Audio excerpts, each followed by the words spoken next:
នេះគឺជាអន្ត្រីរោមាសដែលជាសត្វស្លាបស៊ីសាច់ដ៏ធំសម្បើមមួយនៅលើផែនដីជាមួយទៅនឹងស្លាបលាតសន្ធឹងជាង2ម៉ែត្រកែវភ្នែកមើលឃើញច្បាស់ជាងមនុស្សរហូតទៅដល់8ដងវាគ្រប់គ្រងនៅលើផ្ទៃមេឃដូចជាស្ដេចនៃបក្សីក្នុងល្បឿនដែលវាហោះមុជចុះក្រោមរហូតទៅដល់ជិត300គីឡូម៉ែត្រនៅក្នុង1ម៉ោងសត្វឥន្ទ្រីប្រភេទនេះមានភាពជឿជាក់និងកម្លាំងដ៏ខ្លាំងក្លាដើម្បីវាយប្រហារសត្វដែលជាចំណីរបស់វាក្រញាំដ៏ធំរបស់វាអាចផ្ដល់កម្លាំងនៅការញ៉ាំចំនួន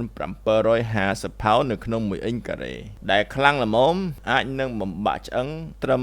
តែមួយខ្វាប់ប៉ុណ្ណោះឥន្ទ្រីរោមមាសនេះប្រមាញ់ទន្សាយកញ្ជ្រោងពពែភ្នំហើយថែមទាំងសត្វក្តាន់គឺវាវាយប្រហារពីលើអាកាសល្បឿនលឿនដូចភ្នែកបន្ទោអ្វីដែលធ្វើឲ្យពួកវាពិសេសនោះគឺមិនត្រឹមតែកម្លាំងវាប៉ុណ្ណោះទេគឺវាមានរបៀបនៅក្នុងការប្រមាញ់ផងដែរនៅពេលដែលវាសម្លឹងមើលទៅគោលដៅណាមួយវាបានរៀបចំផែនការនៅក្នុងការវាយប្រហារពីកម្ពស់រាប់ពាន់ម៉ែត្រដោយហោះចុះបណ្ដោយទៅតាមខ្យល់និងចលនារបស់វាគឺលឿនដូចកាំជ្រួចដែលមានជីវិតពួកវាហោះបោះពួយក្នុងរយៈកម្ពស់រហូតដល់3000ម៉ែត្រដោយប្រើខ្យល់ភ្នំដើម្បីរំកិលខ្លួនរបស់ពួកវាយ៉ាងងាយស្រួលហើយសំកាំងច្រើនម៉ោងដោយមិនបាច់បកស្លាបសូម្បីតែម្ដងឥន្ទ្រីរោមមាសនេះមិនត្រឹមតែជាអ្នកប្រមាញ់ប៉ុណ្ណោះទេក៏ប៉ុន្តែវាគឺជាអធិរាជនៃផ្ទៃមេឃដែលគ្មានបក្សីណាផ្សេងប្រៀបនឹងវាបាន